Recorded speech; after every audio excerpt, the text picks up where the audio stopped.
Solids में current carriers होते हैं इलेक्ट्रॉन्स, जो फ्री इलेक्ट्रॉन्स होते हैं, these are the current carriers in case of the solids. Then semiconductor, semiconductor वैसे हम लोग पूरा डिटेल में पढ़ेंगे। तो सेमीकंडक्टर्स में बेटा क्या होते हैं, in case of the semiconductors current carriers are positively charged holes and negatively charged electrons. हमारा जो लास्ट चैप्टर है पूरा इलेक्ट्रॉनिक डिवाइसेस बोलते हैं जिसे, तो इलेक्ट्रॉनिक डिवाइसेस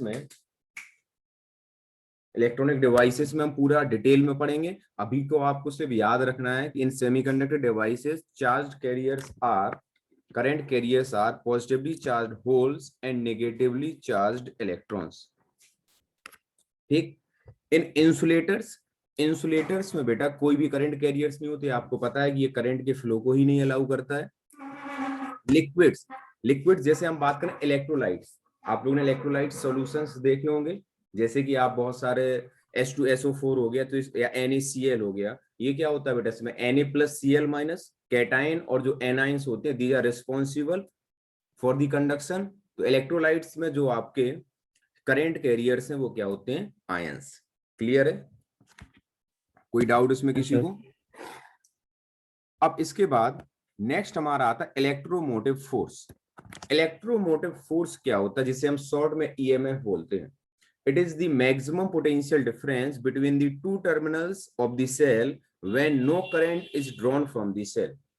Suppose ये आपका सेल है, वैसे सेल आपको जानती होता कैसे, यदि इसके अक्रॉस हमारा कोई रजिस्टर को कनेक्ट कर दे, मतलब सर्किट कंप्लीट हो गया, यदि सर्किट कंप्लीट हो जाएगा तो ऑब्वियस सी बात है करंट फ्लो होने लग जाएगा। यदि करंट फ्लो होगा तो इंटरनल रेजिस्टेंस के अक्रॉस हमारा ड्रॉप होने लग जाएगा। इंटरनल रेजिस्टेंस का मतलब क्या होता है, यू नो डेट कि जब आपके कैटाइन और एनाइन मूव करते हैं तो जो इलेक्ट्रोलाइट सॉल्यूशन है वो उसका अपोज करेगा, तो उसे क्या बोलते हैं, internal resistance of the cell. Cell में आपका एक एनोड होता है, एक कैथोड होता है, ये आप लोग तो पढ़ चुके होंगे ना केमिस्ट्री में। तो वहां जो आयंस को मूव करने के लिए जो अपोज करता है उसे हम क्या बोलते हैं, इंटरनल रेजिस्टेंस। तो जैसे ही किसी सेल को हम, ये सेल है बेटा, सेल का सपोज ये दो टर्मिनल्स हैं, यदि सेल के दोनों टर्मिनल्स के अक्रॉस कोई एक्सटर्नल सर्किट को हमने कनेक्ट कर दिया, मतलब ये सर्किट कंप्लीट हो गया तो करंट फ्लो होने लग जाएगा। यदि करंट फ्लो होने लग जाएगा तो जो सेल था, सेल के इंटरनल रेजिस्टेंस के अक्रॉस हमेशा कोई ना कोई ड्रॉप होगा। करंट फ्लो होगा तो ऑब्वियसली बात है रेजिस्टेंस के अक्रॉस हमेशा ड्रॉप होगा, I/R। यदि करंट फ्लो होगा तो रेजिस्टेंस के अक्रॉस हमेशा ड्रॉप होगा, I/R। इसके अक्रॉस ड्रॉप होगा, यदि बेटा ड्रॉप होगा तो वैसे वोल्टेज आपका E था, I/R ड्रॉप हो गया तो अब जो आपकी वैल्यू आएगी वो E-IR आएगी, that is always less than the EMF।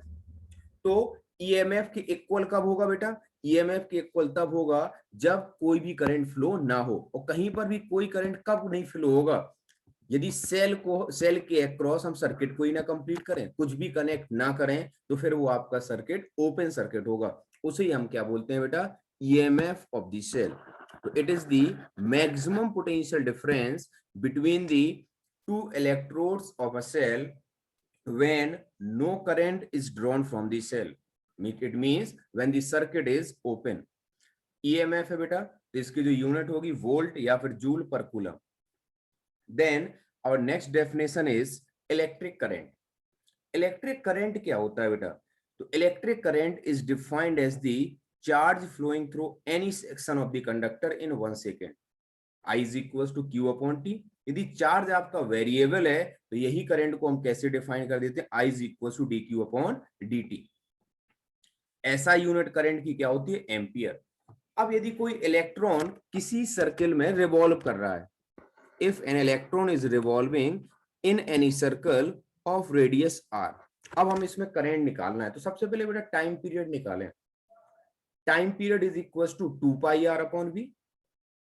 यदि v वेलोसिटी के साथ इलेक्ट्रॉन मूव कर रहा है तो time period to complete the one revolution is 2πr/v। तो फ्रीक्वेंसी बेटा कितना हो जाएगी, frequency is equals to 1/t और v/2πr। किसी भी टाइम पे करंट निकालना है बेटा, तो करंट क्या होगा, कितना चार्ज है और पर सेकंड कितने आपके वहां पर रिवॉल्यूशंस कंप्लीट हो रहे हैं। तो I is equals to E into nu into E into nu या फिर E इंटू F। और F की वैल्यू क्या है बेटा, v अपॉन 2 पाई आर, तो यहां से करंट की वैल्यू क्या आ जाएगी, EV अपॉन 2 पाई आर। इन डेफिनेशंस को आप लोग नोट कर लीजिए, फिर हम आगे डिस्कस करें।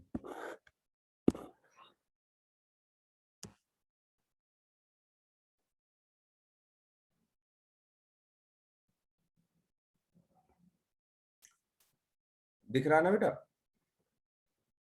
Yes sir.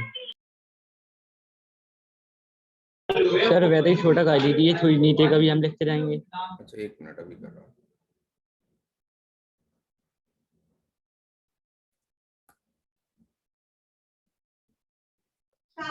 सर फिर छोटा कर दीजिए, जब अपने हिसाब से बड़ा छोटा कर लेंगे, क्योंकि हम और नीचे बिल्कुल नीचे का लिखना ना।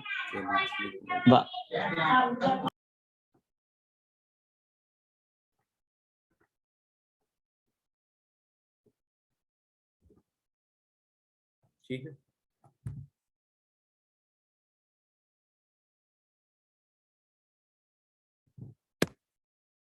Left, electron towards the left move कर रहे हैं, तो जो इलेक्ट्रॉन्स के मूवमेंट के वजह से करंट होता है, that current is known as electronic current. इसे क्या नाम दिया गया, इलेक्ट्रॉनिक करंट।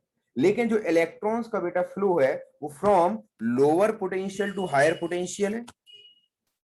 जो इलेक्ट्रॉन का फ्लो है वो from lower potential to higher potential है।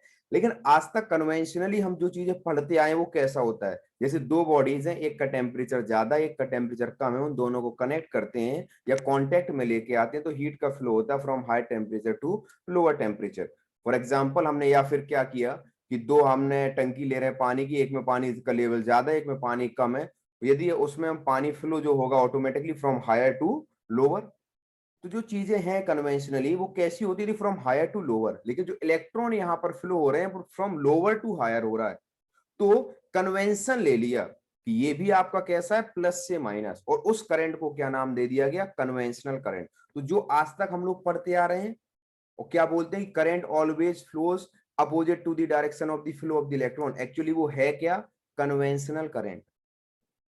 ये क्या है बेटा, कन्वेंशनल करंट। तो जिस डायरेक्शन में इलेक्ट्रॉन्स फ्लो होते हैं उस डायरेक्शन में जो करंट होता है उस करंट को नाम दिया गया electronic current. But conventionally mostly चीजें आपकी हायर टू लोअर फ्लो होती हैं, इसलिए इस करंट की डायरेक्शन को अपोजिट माना और नाम दे दिया गया बेटा उसे कन्वेंशनल करंट, क्योंकि कन्वेंशनली इसे सही किया गया है। आपको इससे कोई मतलब नहीं होना चाहिए, करंट का मतलब ही कन्वेंशनल करंट है, कुछ मेंशन नहीं है तो आपको ये दिमाग नहीं लगाना कि ये इलेक्ट्रॉनिक करंट है। आपके बस दिमाग में ये चीज ध्यान रहनी चाहिए कि इलेक्ट्रॉनिक करंट का मतलब क्या होता है। जब तक कि डायरेक्टली सीधे सीधे आपसे ना पूछ लिया जाए कि ये इलेक्ट्रॉनिक करंट क्या होता है, तब तक आपको सोचने की बिल्कुल जरूरत नहीं इलेक्ट्रॉनिक करंट के बारे में। बात क्लियर है? तो कन्वेंशनल करंट क्या है बेटा, it is the current whose direction is along the direction of the motion of positive charge under the action of electric field. Conventional current due to motion of electron is in the direction opposite to that of motion of electrons. Current is a scalar quantity. अब electric current in conductors के flow को हम समझते हैं। जब हम लोग, जैसे आपका कोई वायर का टुकड़ा पड़ा हुआ है कहीं पर ऐसे ही, आप उसको यदि उठाते हैं तो क्या आपको करंट का झटका लग जाता है, क्या आप करंट फील होता है आपको, नहीं होता है। यदि आप कोई टुकड़ा ऐसे पड़ा हुआ है कहीं पर, उसको यदि आप उठा लेते हैं उसको टच कर लें तो क्या आपको करंट लगता है, करंट का झटका लगता है, हम नहीं लगता, हमें कुछ भी महसूस नहीं होता है। तो क्या उस कंडक्टर में या उस तार में इलेक्ट्रॉन्स नहीं थे, उसमें थे इलेक्ट्रॉन्स, उसमें इलेक्ट्रॉन्स थे। लेकिन जब हम किसी अच्छा इलेक्ट्रॉन्स थे और इलेक्ट्रॉन्स आपके थर्मल मोशन में थे, क्योंकि जो आपका वहां थर्मल टेम्परेचर रूम टेम्परेचर होगा उसकी वजह से उसमें थर्मल मोशन हो रहा होगा। लेकिन हुआ क्या बेटा, जब कोई इलेक्ट्रिक फील्ड नहीं लगाते हैं तो जो इलेक्ट्रॉन का मोशन होता है वो बेटा रैंडम मोशन होता है। तो वो रैंडमली हर जगह मूव कर रहे होते हैं। जब रैंडमली हर जगह मूव कर रहे होते हैं तो जो एवरेज वेलोसिटी है उनकी क्या आ जाती है बेटा, zero. There average velocity is zero, तो वो किसी पर्टिकुलर डायरेक्शन में फ्लो नहीं हो रहे होते हैं, इस वजह से उसके वजह से कोई करंट नहीं मेजर हो पाता है, उसमें कोई करंट डिटेक्ट नहीं होता है और हमें झटका नहीं लगता है। लेकिन उसी कंडक्टर के अक्रॉस यदि हम इलेक्ट्रिक फील्ड अप्लाई कर दें, या हम बोले उस कंडक्टर के अक्रॉस यदि हम पोटेंशियल डिफरेंस अप्लाई कर दें, तो पोटेंशियल डिफरेंस क्या करेगा, पोटेंशियल डिफरेंस इलेक्ट्रॉन्स को एक पर्टिकुलर डायरेक्शन में एक्सीलरेट कर देगा, तो जो अब आपके इलेक्ट्रॉन्स वो पर्टिकुलर डायरेक्शन में मूव करने लग जाएंगे, तो उसके वजह से आपका कंडक्टर्स में इलेक्ट्रिक करंट होता है। तो देखो आप लोग, मैं लेक्चर सेंड कर दूंगा, आप लोग उससे नोट कर लेना। When no electric field is applied, free electrons have thermal motion. They collide with fixed ions in the material and emerge with the same speed. However, the direction of electron velocities after the collision is completely random. क्या होती है बेटा? वो completely random होती है।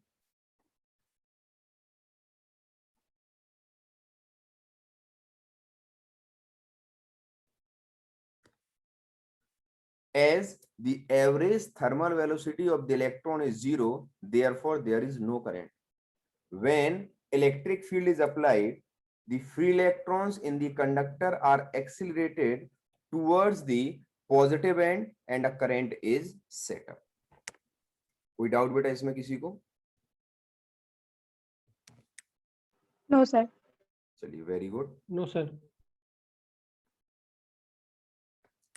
अब हम लोग पढ़ने जा रहे हैं बेटा ड्रिफ्ट वेलोसिटी के बारे में।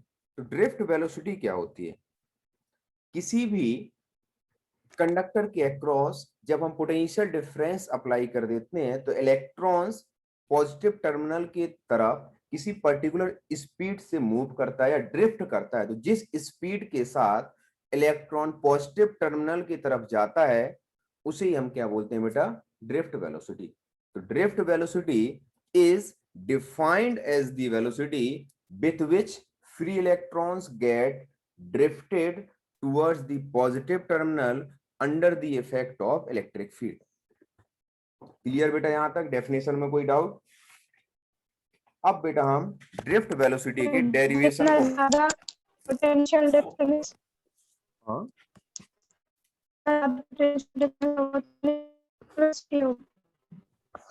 आवाज नहीं आ रही है आपकी क्लियर, फिर से बताइए। डिफरेंस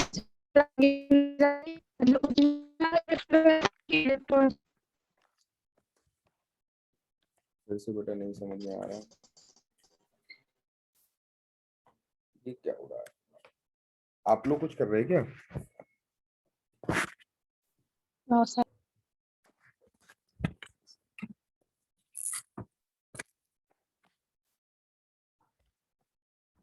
क्या बोले? पोटेंशियल डिफरेंस में समझ नहीं पा रहा हूँ बेटा। सर आप ये बोल रहे हैं ना कि जब इलेक्ट्रॉन्स को अगर potential, Right. Then acceleration of each electron, then acceleration of each electron, तो बेटा इस एक्सिलरेशन की वैल्यू क्या हो जाएगी? Minus e into e upon m. बताओ इसमें किसी को डाउट तो नहीं? माइनस साइन क्या शो कर रहा है? जो एक्सिलरेशन की डायरेक्शन है opposite to the direction of applied electric field है। क्लियर बेटा सभी को?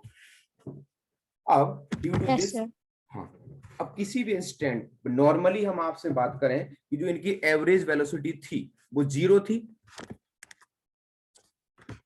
एक पॉइंट और मैं आपको नोट, यस सर। हाँ उसको मैंने लिखा नहीं, एक मिनट में उसको नोट कर दूं। When no electric field is applied,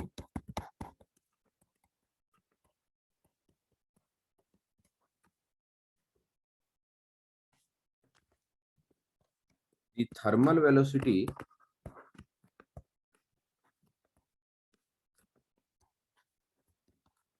of electrons is, यदि इस एवरेज की बात करें हम, तो u1 वेक्टर यदि पहले आपकी इनिशियली u1 u2 है plus u3 so on un upon n is equal to 0। ये कब की बात है? जब हमने कोई इलेक्ट्रिक फील्ड अप्लाई नहीं की थी। तो when electric field is applied,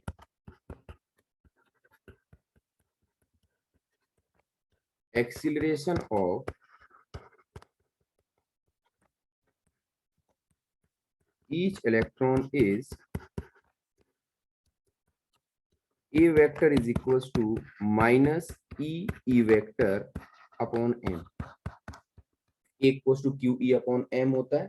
now जब बेटा इस एक्सिलरेशन के वजह से जो पार्टिकल होगा उस पर जो फोर्स लग रहा है वो मूव करेंगे तो इनकी वेलोसिटी भी बेटा चेंज होगी, इनकी वेलोसिटी चेंज होगी। तो किसी भी टाइम इंस्टेंट के बाद यदि हम इसकी वेलोसिटी की बात करें तो कितनी हो जाएगी?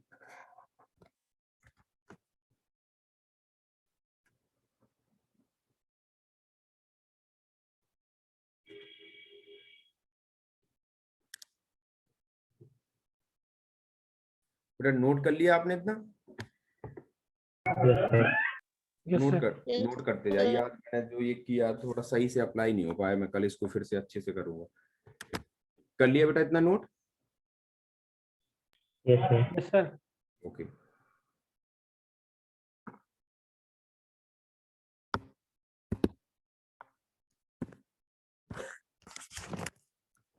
मैंने याद खुद से ही पूरा किया था, वो थोड़ा सा सही से नहीं हो पाया, कल उसको अच्छे से करेंगे या आपको नोट्स बनाने में दिक्कत ना हो, जल्दी हो जाए। तो at any instant of time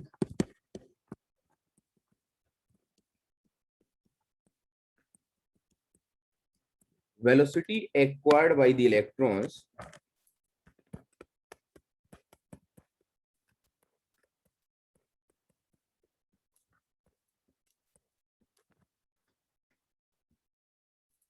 इसे v1 मान लेते हैं बेटा। तो v1 is equal to u1 vector plus a into tau one. कोई डाउट इसमें किसी को? बताइए। अच्छा, यहां पर आपको ध्यान देने वाली है बेटा टाइम टाउ। टाउ क्या है बेटा? It is the relaxation time. Relaxation time का मतलब क्या होता है?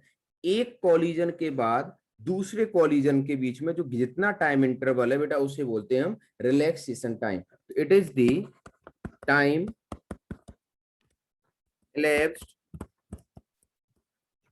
since it has suffered last collision। Same बेटा दूसरे इलेक्ट्रॉन की स्पीड कितनी हो जाएगी? तो v2 vector is equal to u2 vector plus a into tau two. Same v3 vector is equal to u3 vector plus a vector into tau three, so on.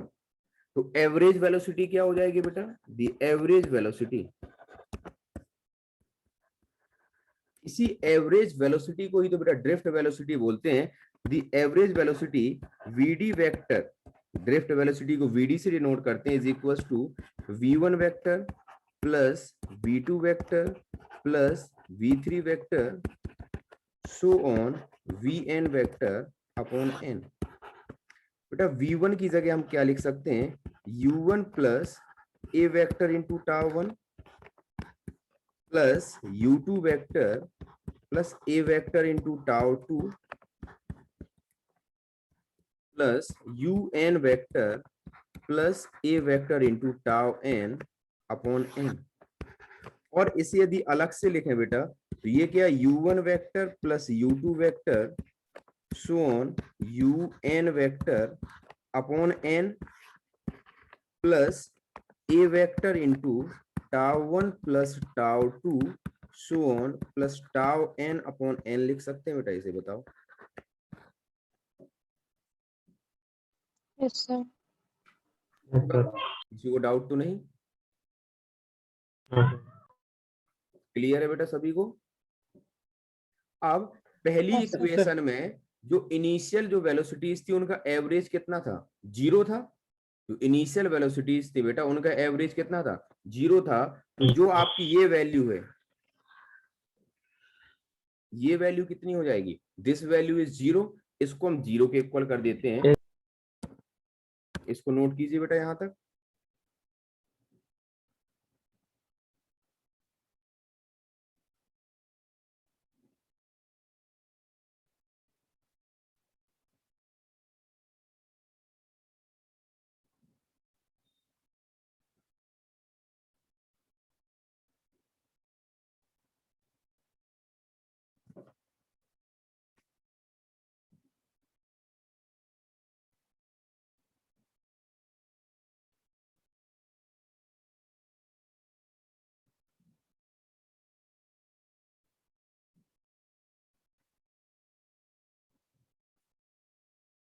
Note कर लिया? Yes sir. अरे यहाँ पर tau क्यों लिया, simply 3 लेना फिर दिया। नहीं तो बेटा उसको डिनोट ही अलग करते हैं ना। जो आपका ये इलेक्ट्रॉन गया और दूसरे से टकराए तो इनके बीच का जो टाइम इंटरवल है, दो कोलिजन्स के बीच में जो टाइम इंटरवल होता है बेटा, इसे बोलते हैं रिलैक्सेशन टाइम, इसे टाउ से डिनोट करते हैं। क्योंकि हर कोलिजन के बाद वेलोसिटी चेंज होगी ना। एक इलेक्ट्रॉन चला, एक से टकराया, टकराने के बाद फिर आपका ऐसे टकराए, तो हर कोलिजन में इनका क्या होगा, ऑब्वियस सी बात है कि टाइम इंटरवल भी चेंज होगा आपका। इस वजह से इसे क्या होता है, relaxation time. It is the time interval between two successive collisions, इसे रिलैक्सेशन टाइम बोलते हैं। ये टर्म ही अलग है, क्योंकि बेटा जो मोशन होगा क्या वो सीधे होगा? मोशन तो ऐसे होगा, इधर जाएगा इलेक्ट्रॉन, जैसे इस एंड से जाते जाते इलेक्ट्रॉन ऐसे ऐसे मूव करते हुए दूसरे एंड तक पहुंचेगा ना। सीधे तो नहीं ट्रेवल करेगा कि सीधे चला जाएगा, बिल्कुल कोलिजन करते हुए ऐसे जिगजैग मोशन में होते हुए जाएगा। तो जो इसका पाथ होगा बेटा, तो इस पाथ का भी हम एवरेज लेते हैं, जिसे बोलते हैं mean free path.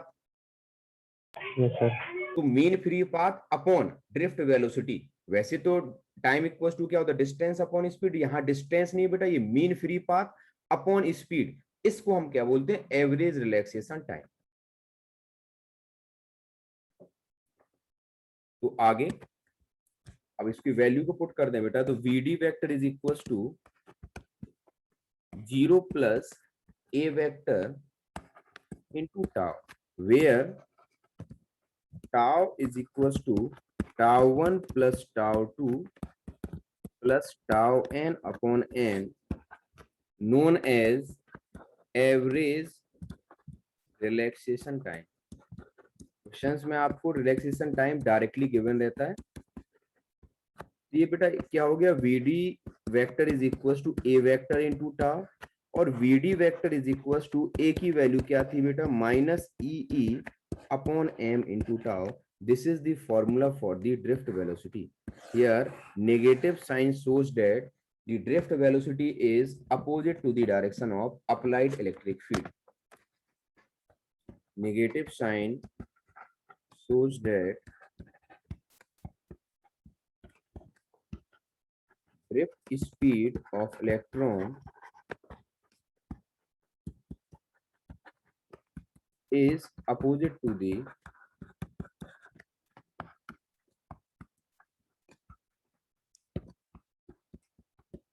direction of applied electric field.